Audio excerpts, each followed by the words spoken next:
La bruja guajolote de Catemaco.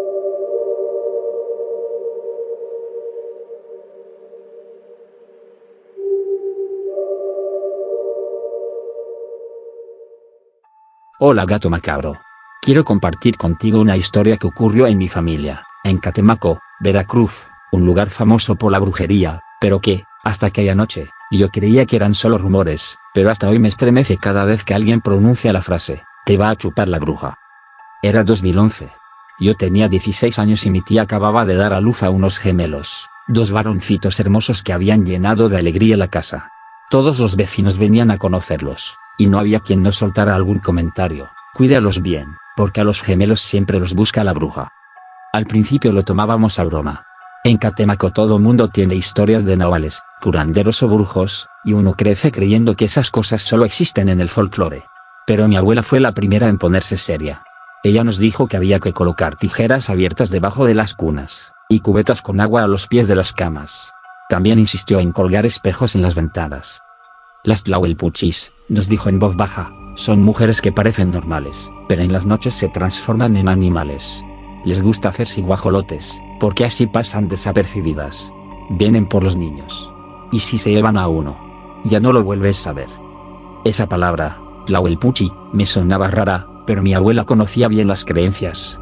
Decía que esas brujas existían desde tiempos antiguos, que en Tlaxcala y Veracruz se hablaba de ellas como mujeres condenadas, obligadas a alimentarse de la sangre de bebés.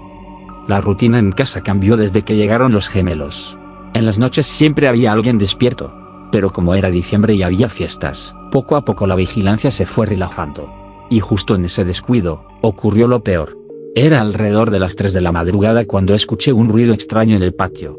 Al principio pensé que era un perro husmeando, pero el sonido era diferente, como aleteos pero de un animal gigante. Me asomé por la ventana y vi una silueta grande, que se movía bajo la luz del foco. Era un guajolote. Pero este tenía un tamaño descomunal, más alto que un hombre, con plumas negras, y unos ojos rojos, llenos de maldad. Sentí un escalofrío. El animal estaba mirando directo hacia la ventana del cuarto donde dormían mis primitos. Quise gritar, pero en ese momento, el guajolote levantó el vuelo. Se elevó como si no tuviera peso, batiendo las alas lentamente, como si flotara. Cuando golpeó el vidrio de la ventana, se transformó en una nube oscura, una especie de neblina luminosa que se filtró. Corrí al cuarto.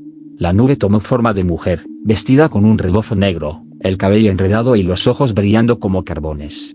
Estaba inclinada sobre las cunas.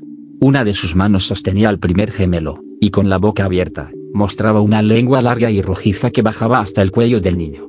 El pequeño estaba inmóvil, como hipnotizado. Sentí un impulso y me lancé contra ella, pero en cuanto me acerqué, la bruja soltó un chillido que me dejó sordo. El aire se volvió denso como si un peso enorme me aplastara. Lo único que pude hacer fue ver cómo esa cosa abría la ventana y se deslizaba hacia afuera con el niño en brazos. Mi tía se despertó con los gritos, y al ver que una de las cunas estaba vacía, comenzó a llorar desesperada. Pero lo más horrible fue que, en medio de los sollozos, nos dimos cuenta de que el otro gemelo también había desaparecido.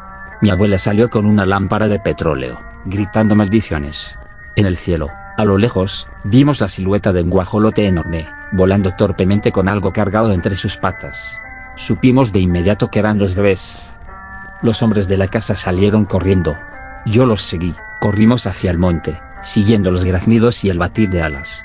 El animal se posó sobre un árbol y, ante nuestros ojos, volvió a convertirse en mujer. Tenía los gemelos apretados contra su pecho, y con una sonrisa burlona nos miró. Estos no volverán a ver la luz del día, dijo con una voz no parecía humana. Mi tío, fuera de sí, lanzó el machete contra ella. La hoja alcanzó a rozarle el brazo, y la mujer chilló como si 1000 pájaros gritaran al mismo tiempo. Pero en lugar de caer, se deshizo en neblina y desapareció. Buscamos por horas en el monte, con antorchas y gritos, pero no encontramos nada. Los gemelos nunca regresaron. Con el amanecer, la noticia se extendió por el pueblo. Algunos aseguraban que la mujer no solo se llevó la sangre de los bebés, sino también su alma. Mi abuela lloraba en silencio, pero también advirtió algo: si alguien la hirió, la maldición puede pasar al atacante. Esa bruja va a buscar reemplazo. Días después, mi tío, el que lanzó el machete, comenzó a enfermar. Se le secaba la piel, los ojos se le hundían y empezó a tener un olor extraño. En las noches, lo escuchábamos caminar por el patio.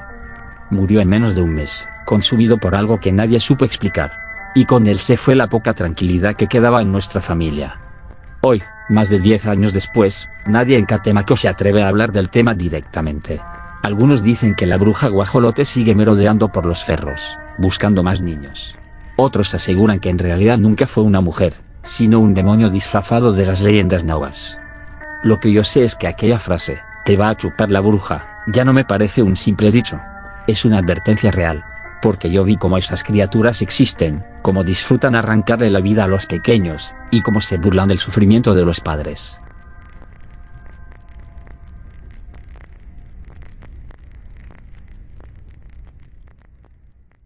El nahual del espinazo del diablo.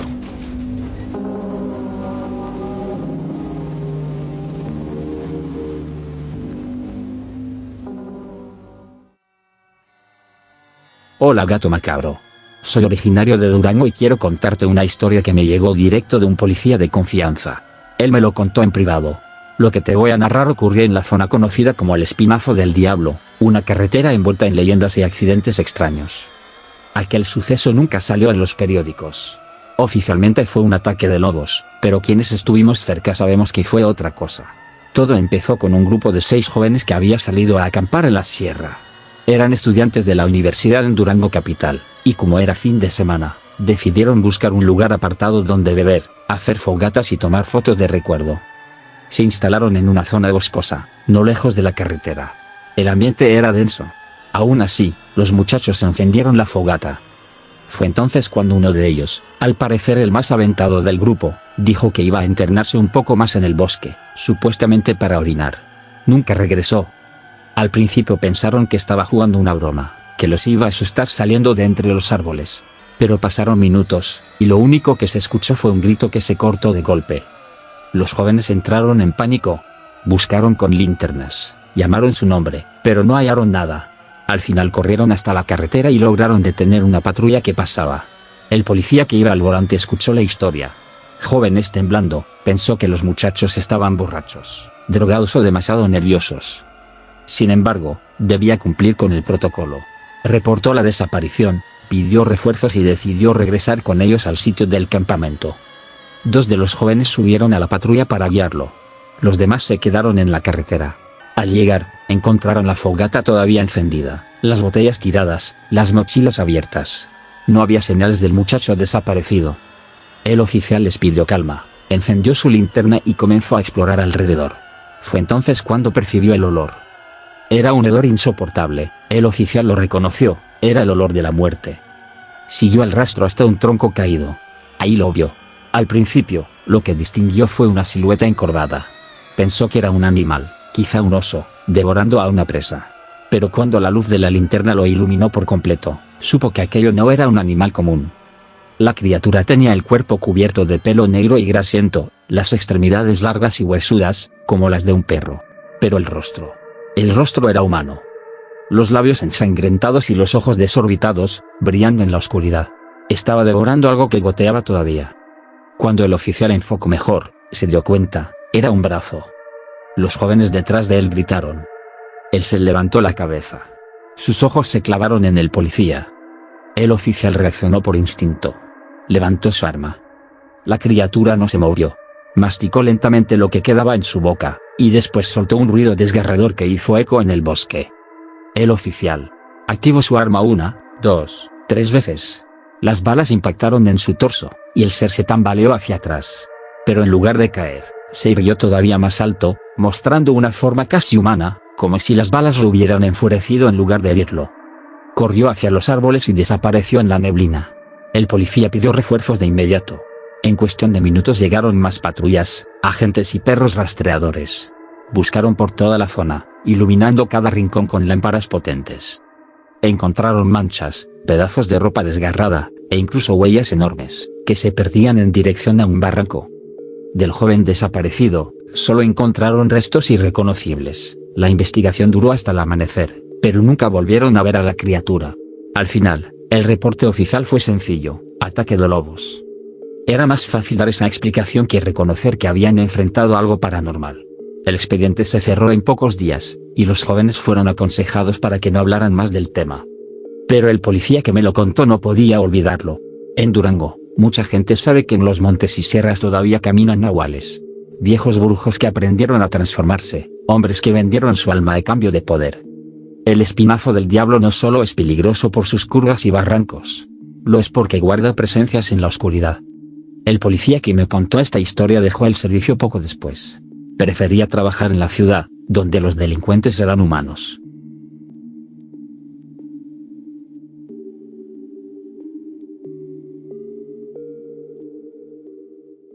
El pasajero que me robó mi identidad.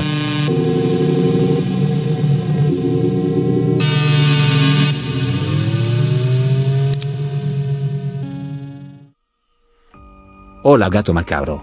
Hace poco escuché las historias de Skinwalkers en tu canal, y me animé a compartir algo que me ocurrió hace unos años en Albuquerque, Nuevo México. Yo trabajaba de taxista nocturno. El turno de la medianoche siempre fue pesado, pero me gustaba porque las calles eran más tranquilas y había menos tráfico. A veces los clientes eran borrachos, otras veces trabajadores cansados que salían tarde. Nada fuera de lo normal. Hasta aquella noche. Era invierno. El frío pegaba fuerte y las calles estaban medio desiertas. Ya eran como las 2:30 de la madrugada cuando recibí una solicitud en mi radio. Era extraño porque no venía de una aplicación, sino de la central vieja del taxi. Una voz extraña pidió un viaje corto hacia el sur de la ciudad, cerca de un motel abandonado que llevaba años cerrado. Normalmente habría rechazado un servicio así, pero la noche había estado muerta en trabajo, y necesitaba el dinero. Así que acepté. Llegué al punto acordado, cerca de Central Avenue. Estaba oscuro, el pasajero era un hombre alto y delgado, vestido con ropa gastada, casi como de jornalero, llena de manchas de tierra. Noté el olor, un aroma fuerte, como a tierra mojada mezclada con sudor. Cuando abrió la puerta trasera y se sentó, sentí un escalofrío. ¿Al motel Desert Sun?, pregunté, intentando sonar tranquilo. El hombre solo asintió. Arranqué, y al principio no dijo nada. Pero después de unos minutos comenzó a hablar. Y aquí es donde todo se puso raro. No me preguntó por mi vida, ni comentó nada casual. El hombre comenzó a hablar de mi vida. Describió la casa donde crecí. Nombró a mi perro, al que enterramos en el patio cuando yo tenía 13 años. Habló de mi hermano menor, de la vez que se cayó en la bicicleta y se rompió un diente. Incluso recordó los castigos que me ponía mi padre cuando llegaba tarde a casa. Todo, palabra por palabra, como si me hubiera seguido desde niño. Mi piel se erizó. Me miré varias veces en el retrovisor, pero el tipo mantenía la mirada baja, con el cabello oscuro cubriéndole la cara. No podía verle bien los ojos. Quise detener el auto, pero mis manos no obedecían. El volante parecía pegado a mis dedos. Sentía que el carro ya no me pertenecía, que yo solo era un pasajero en mi propio vehículo. Finalmente llegamos al motel Desert Sun. El lugar estaba en ruinas, con ventanas tapiadas y grafitis en las paredes. Nadie en su sano juicio habría querido bajar ahí. Pero el hombre abrió la puerta con calma, se bajó y, antes de cerrarla, me susurró: «Gracias por traerme». En ese instante, algo en mi estómago se revolvió. Cuando miré a aquel hombre era idéntico a mí. Y en el espejo, yo no era yo. El reflejo me devolvía otra cara. Con el cabello pegado, la piel reseca y los labios oscuros. Y aquel hombre que ahora era idéntico a mí. Estaba sonriendo de forma siniestra, mientras yo, en la realidad, temblaba en el asiento del conductor. Grité, golpeé el volante, cerré los ojos y, cuando los abrí, estaba solo. Mi rostro había vuelto a ser el mismo. El carro seguía encendido, frente al motel abandonado. No recuerdo cómo llegué a casa esa madrugada. Solo sé que estuve enfermo por días, con fiebre, como si algo se me hubiera pegado en el cuerpo. La pregunta que me atormenta es, ¿ese ser me robó una parte de mí? ¿Era un skinwalker que necesitaba mi identidad para cazar mejor? No lo sé, gato macabro. Pero lo que sí sé es que nunca más volví a trabajar en esas madrugadas.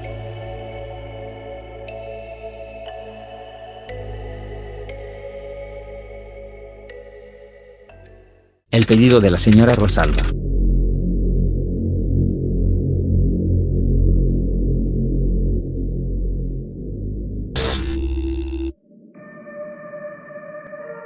Hola gato macabro. Quiero contarte algo que me pasó hace poco y que todavía me da mucho miedo.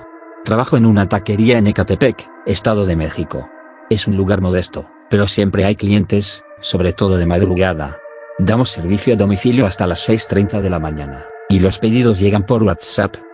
Los repartidores ya estamos acostumbrados a todo tipo de clientes, borrachos, familias trasnochadas, gente que viene saliendo del turno nocturno. Pero nunca imaginé que un pedido me iba a marcar tanto. Eran las 3 de la madrugada cuando entró uno normal, unas tortas y unos tacos. El pedido venía a nombre de una tal señora Rosalba. La dirección estaba en una colonia algo peligrosa, pero ya sabes cómo es, al que le toca, le toca. Prepararon la comida y yo salí en la moto. El trayecto fue largo, unos 25 minutos. Mientras manejaba, sentía el aire helado de la madrugada en la cara y el silencio pesado de las calles vacías. Cuando llegué, eran las 3:30. Me estacioné frente a la casa que aparecía en la ubicación. Toqué el claxon 2 veces. Nadie salió. Pensé que la persona quizá estaba dormida, así que marqué por teléfono el número del pedido. Pero la llamada no entraba, me mandaba directo a buzón. Ahí fue cuando empecé a sentir algo raro. De repente, una señora del frente se asomó por la ventana. Su voz sonó tranquila, pero con un tono extraño. ¿A quién busca, joven? A la señora Rosalba. Le dije. Traigo su pedido de comida. La señora bajó un poco la mirada, suspiró, y me respondió con una frase que me hizo ponerme pálido. ¡Ay, joven! Otra vez. No entendí. Me acerqué un poco y ella, con toda la calma del mundo, me dijo. La señora Rosalba tiene 2 años que murió. Sí, esa era su casa, pero ya no está con nosotros. Seguido vienen motos a dejarle comida y, pues, ya no hay quien reciba. No supe qué contestar. Solo me quedé mirando la casa, ventanas oscuras, puerta cerrada con un candado oxidado, paredes descascaradas como si nadie hubiera vivido ahí en mucho tiempo. Guardé el pedido en la mochila y me regresé lo más rápido que pude a la taquería. Cuando llegué, mis compañeros me preguntaron qué había pasado. Les conté lo de la vecina, todavía con la voz temblorosa. Nadie me creyó del todo, así que uno de ellos sacó su celular y quiso escribirle de nuevo al número de WhatsApp que había hecho el pedido. Ahí fue cuando lo imposible se confirmó, el contacto ya no tenía foto de perfil y su última vez aparecía como mayo de 2023. Es decir, hacía más de 2 años que nadie usaba esa cuenta. Todos nos quedamos en silencio. Uno de los cocineros, que es supersticioso, solo dijo, cuando el muerto tiene hambre, busca la manera de comer. Esa noche no pude dormir. Me quedé pensando en lo que me había dicho la vecina, seguido vienen motos a dejarle comida. ¿Cuántos repartidores antes que yo habrían llevado pedidos a esa casa abandonada? ¿Cuántos habrían marcado al mismo número sin que nadie contestara? Lo más inquietante es que la dirección y la ubicación eran reales, no un error de aplicación ni de un número equivocado. Era como si alguien, desde el más allá, todavía supiera cómo pedir tacos a domicilio. Hoy, cada vez que reviso los pedidos de la madrugada, me fijo bien en los nombres. Y cuando veo alguno que no reconozco, siento un miedo enorme. Porque nunca sé si el cliente estará esperando. O si hace tiempo ya no pertenece a este mundo.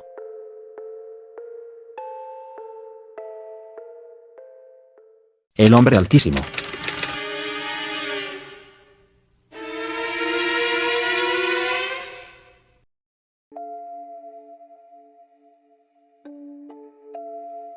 Hola gato macabro.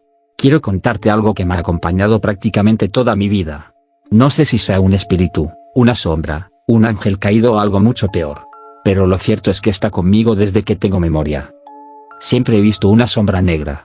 No es una silueta cualquiera, es un hombre muy alto, más de 2 metros, delgado, con los brazos tan largos que parecen llegarle hasta las rodillas. No tiene rostro, solo un vacío oscuro. La primera vez que lo vi tenía alrededor de 10 años. Estaba sola en mi cuarto, llorando por algo que había pasado en casa, y de repente lo sentí. Era como si alguien enorme me observara desde la esquina. Volteé y ahí estaba, inmóvil, negro como la noche. Me paralicé del miedo, pero con el tiempo entendí que siempre aparecía en momentos de tristeza o de problemas graves. Lo más extraño es que mi familia también lo ha visto. No soy la única. Mis hijas, cuando eran pequeñas, solían hablar con él como si fuera una persona. Yo pensaba que eran sus amigos imaginarios, hasta que una vez me dijeron muy serias, mamá, estuvimos platicando con nuestro amigo, el hombre altísimo. Ese día me recorrió un escalofrío. No era imaginación mía, no era producto de mi cabeza. La sombra estaba realmente ahí, compartiendo el espacio con todos nosotros. Con el tiempo, algunas personas me llevaron a curar. Fui con 2 diferentes, y ambas me dijeron lo mismo, ese ser estará contigo hasta que mueras. Al principio sentí miedo, porque ¿quién quiere vivir con una sombra oscura vigilándote siempre? Pero después me acostumbré. Tanto, que llegué a hablarle como si fuera una persona más. Cuando lo veo parado en la esquina de mi sala o junto a mi cama, le digo, ya te vi, ¿qué pasó ahora? Y de alguna forma me responde. No con palabras, sino con sensaciones, con sueños que me avisan de cosas que están por suceder. Una vez le pedí que me mostrara en sueños si algo malo venía para mi familia. Esa noche soñé con un accidente, y al día siguiente recibimos una llamada con malas noticias. Un pariente había chocado en carretera. Desde entonces, aunque me asusta, sé que lo que me muestra es real. Con los años dejé de temerle. Incluso, podría decir que ya no quiero que se vaya. Es parte de mí. Me acompaña en el dolor, en los momentos más difíciles. Cuando aparece, sé que debo estar preparada, porque algo viene. Tengo dudas sobre la reencarnación, nunca he estado segura de si existe. Pero esa sombra, ese hombre altísimo, una vez me transmitió que él y yo tuvimos algo que ver en una vida pasada. No sé cómo explicarlo. No fue una voz ni un sueño, más bien una certeza que me atravesó el pecho cuando lo tuve demasiado cerca. Algunas veces pienso que fue alguien que conocí, que quizás me cuidó en otra vida, o tal vez me hizo daño y ahora está pagando una condena atado a mí. Otras veces me aterra la idea de que no sea humano en absoluto, sino algo que se alimenta de mi tristeza y por eso siempre aparece cuando sufro. Lo que sí sé es que siempre lo veré. Y aunque suene extraño, ya me familiaricé tanto con su presencia que no me asusta. Sé que camina conmigo y que, de alguna manera, me seguirá hasta el final de mis días. Pase lo que pase, el hombre altísimo siempre estará ahí, observándome desde la oscuridad.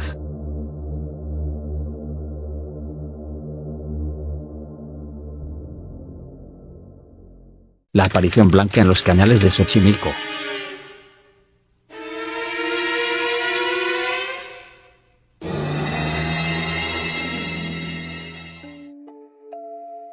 Hola gato macabro. Soy de Xochimilco, por los embarcaderos secundarios, y he vivido varias cosas paranormales a lo largo de mi vida. Pero la experiencia que más me marcó ocurrió cuando tenía apenas 11 años, en la madrugada del 31 de diciembre de 2014. Mi familia tenía la tradición de salir a quemar cohetes en Año Nuevo. La emoción de la pólvora, el olor a humo y las risas de mis primos llenaban la noche.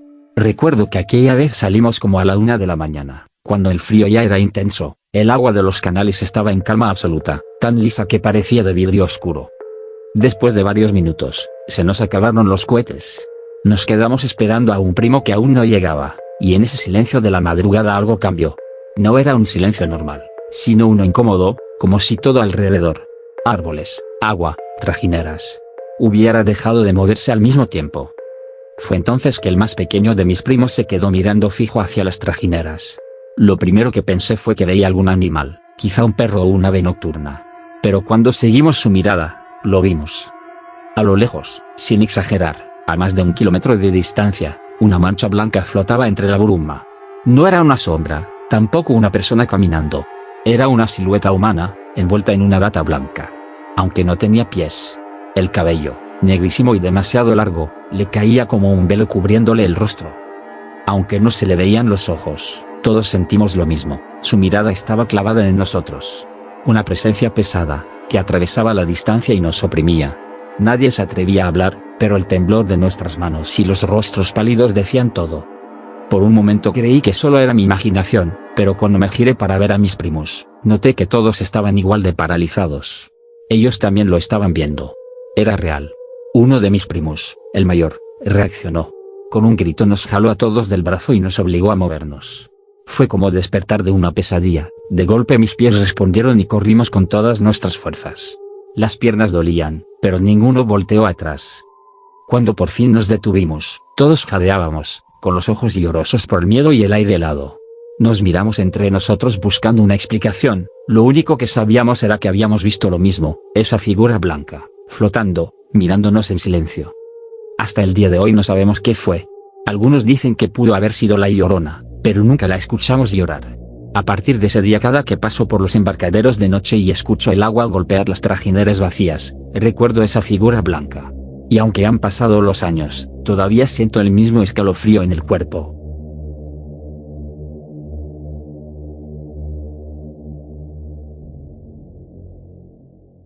Teresa, la anciana que me avisó que el diablo me seguía.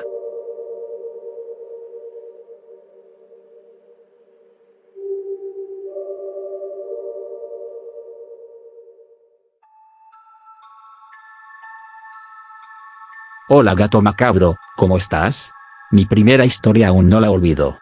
Era otra época, donde tener un teléfono de joven era un lujo y por eso no cuento con fotos, pero sí con artículos y fotos del sitio. Era un adolescente de no más de 14 años, me creía muy cool con mi grupo de amigos, más mayores que yo, y propusieron ir a una casa abandonada, a las afueras de la ciudad. La única forma de llegar era tomar un autobús y luego caminar. Ya sabes, cosas de jóvenes. Queríamos vivir la experiencia de exploración urbana de noche. A mí siempre me llamó la atención, pero no soy tan habilidosa para trepar muros, así que elegimos esta. El pueblo era Aljarafe, en España. Foto del edificio, que es conocido como la residencia de los ancianos olvidados. Todos hablaban de que, nada más entrar, sentías una gran pesadez. Hacía un frío anormal, y se decía que las almas en pena de ancianos que murieron en la soledad y el sufrimiento seguían ahí, atormentados. La verdad es que ninguno creíamos en lo paranormal. Yo no, pero le tenía respeto a las creencias. Siempre pensé que había que tenerle más miedo a los vivos que a los muertos. Hasta ese día. Eran alrededor de las 10 p.m., que es cuando oscurece, y en medio del camino una anciana muy encorvada, que llevaba una especie de poncho con capucha y una falda larga, estaba paseando a dos perros bastante grandes, de raza pastor alemán y border collie diría. Ella iba con un bastón con un crucifijo atado a un collar de perlas, rosario, que envolvía el bastón y sonaba cada vez que daba un paso. Se paró, nos miró fijamente y nos preguntó con una voz algo ronca pero femenina, ¿dónde vais? Es muy tarde, no deberíais estar por aquí. Le contestó uno del grupo, hemos oído de una residencia abandonada y quisiéramos ir a verla. Ella se quedó callada, seria. Ese sitio es el infierno, ¿por qué queréis ir? No hay nada que ver. Dejad a las almas en paz. Volved a casa, yo voy con vosotros. Nuevamente hablamos, no se preocupe, llevamos linternas, teléfono, y si vemos algo raro nos iremos. Ella volvió a quedarse callada y levantó la mirada. Su cara envejecida, pero con unos ojos azules claros que resaltaban de su cabello frágil y negro, nos recorrió de arriba a abajo a cada uno, hasta que se detuvo en mí y levantó lentamente la mano para señalarme. Ella no debería entrar. Mucha energía negativa traes, niña. Tu vida debe ser difícil, alguien te arruinó, la muerte está presente en tu vida y atraes lo malo. No entres, te van a atacar porque eres vulnerable y un blanco fácil. Me quedé ansiosa y me reí nerviosa. Sí señora, mi vida es complicada y mi padre murió, pero no creo que sea para tanto, de verdad. Resopló y dijo, estos jóvenes solo quieren que los maten. No se debe jugar con los muertos. Yo conozco a Dios y al diablo. Ya te dije que no vayas, pero si te pasa algo no es culpa mía, y Dios santo me perdone por no haberte podido parar. Dijo esto mientras rezaba un Padre Nuestro con las manos. Hoy no me sobran crucifijos en los bolsillos, pero nada te salva. Tengan cuidado. Le agradecimos y ella se fue caminando lentamente con sus perros. No lo negaré, me quedé fría y con náuseas. Ya no quería entrar, pero pensé que solo eran estupideces de una anciana obsesionada con Dios, o eso me dijeron mis amigos mientras me daban palmadas en la espalda y me empujaban para seguir. Alrededor de las 11:30 p.m. Ya habíamos llegado. Estaba oscuro, había mala cobertura y decidimos poner los teléfonos sin ahorro de energía por si había que llamar a urgencias y usar la linterna. Era una época diferente, los teléfonos duraban menos y la linterna les quitaba mucha batería. Yo aún no tenía uno propio, era jovencita y estaba mal visto, solo me dieron mi propio teléfono más adelante. Entramos, y ciertamente el ambiente se sentía pesado. Más de uno resopló como si respirar fuera difícil, pero le echamos la culpa a las humedades. Fuimos recorriendo las habitaciones, el patio, mirando los objetos dejados atrás y comparándolos con videojuegos como Silent Hill. Nos reímos mucho porque más de uno hacía ruidos raros para asustarnos. Hasta que pasó la experiencia más horrible de mi vida. De repente sentí un fuerte picor en los tobillos. Me rasqué y pensé que eran los mosquitos. Seguimos, y nuevamente el picor se intensificó. Le dije a mis amigos y ellos alumbraron mi tobillo, estaba cubierto de arañazos, como de gato, sangrando levemente. No eran grandes, pero dolían y picaban mucho. Me dijeron que quizás me había rozado con alguna planta o algo, pero allí no había tanta maleza. Los demás se miraron los tobillos y todos estaban bien. Fue ahí cuando dije que me estaba poniendo nerviosa. Sentía un pesar en mi pecho, un olor a cebolla podrida y un frío anormal para la estación. Pero parecía que solo yo podía percibirlo, porque nadie más decía experimentar eso. Me dijeron que me estaba sugestionando por lo que dijo la vieja loca, y les pedí que no la insultaran. Seguimos andando y empezamos a oír sonidos de piedras cayendo al suelo. Alumbramos por si la estructura podía ceder, y de la nada una piedra voló desde un pasillo. Pensamos que quizás había más exploradores, siempre buscando la lógica. Hasta que una piedra me golpeó en los brazos y piernas. Cada pocos minutos una piedrecita me golpeaba, y empecé a sentir miedo real, porque solo me estaba pasando a mí y ya mostraba moretones y heridas. Mis amigos ya no sabían cómo justificar la situación y empezaron a sentir miedo. Retrocedimos hasta que escuchamos una leve voz diciendo, «Eso es, lárgate, no te queremos aquí, hija del diablo». Miramos atrás, asustados, y no había nadie. Nos miramos, porque esa voz no era de ninguno. Y empezamos a correr, hasta que me tropecé y caí. Al mirarme nuevamente las heridas, tenía las piernas llenas de moretones, arañazos de 3 garras y cortes que casualmente hacían una X. Casi perfecta. Empecé a llorar y corrimos más fuerte, todos diciendo insultos. Yo les pedí que dejaran de insultar y provocar a lo que estuviera ahí, porque me odiaba y solo me iba a hacer más daño. Llegamos a la salida, pero aún podíamos oír pasos, golpes en la pared y esa voz que me decía lárgate. Al salir seguimos corriendo hasta llegar a una zona con más luz y casas, y ahí estaba la anciana, sentada en la vereda de su casa, en una silla, tejiendo, con sus perros tumbados a su lado. Se giró a mirarme y parecía que se le fue el aire. Escuché un «Dios de mi vida» en voz baja. Os lo dije. Mira cómo la dejaron. Sois unos irresponsables. Acércate, hija mía. Ella entró a su casa, que estaba adornada con muchos crucifijos y ramos de romero atados en los marcos de las puertas, incluyendo la de entrada por fuera. Me dijo que no entrara, porque ahora llevaba al demonio encima y ella no lo quería en su casa. Asumimos que era una especie de bruja, pero del bien. Sacó un palo santo y un crucifijo como el rosario de su bastón.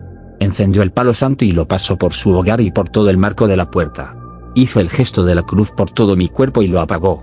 Luego, con sus manos, tomó las mías, de modo que ambas sosteníamos el rosario. No recuerdo bien sus palabras, pero yo mis manos en gesto del Padre Nuestro, rezó a María y un par de oraciones más. Luego dijo: «Por favor, Padre Nuestro Celestial, pide a tus ángeles y usa toda tu gloria para ayudar a esta chica a alejarse del diablo que la persigue. Por favor, en nombre de Teresa te pido toda la fuerza que me das para ayudar a limpiar a esta joven que fue por el mal camino. Aléjala de que recaiga otra vez. Amén». Me dijo que me quedara el rosario, que lo colgara de mi cuello y, en casa, lo pusiera en el cabecero de mi cama al dormir. Me advirtió que jamás lo rompiera o quemara y que, si ya no lo quería, lo guardara en mi habitación, pero nunca lo regalara. Me preguntó si me habían bautizado y dije que sí. Ella sonrió y dijo: «Entonces Dios Santo y sus ángeles saben que los amas y te comprometiste con ellos. Ellos te van a ayudar, hija mía. Seguro han oído nuestras plegarias. No vuelvas ahí. Dios te ama y te protegerá». Nos dio un poco de agua y nos indicó dónde esperar un autobús nocturno, que pasaba pocas veces en la noche. Ella no podía ni quería meternos en su hogar, pero nos contó que pasaba las noches tejiendo la luz del farol con sus perros guardianes. Nos enseñó que sus collares también eran crucifijos de perlas, estaban bautizados y los había entrenado para buscar personas a través del olor. Incluso había ayudado antes en búsquedas con sus perros santos.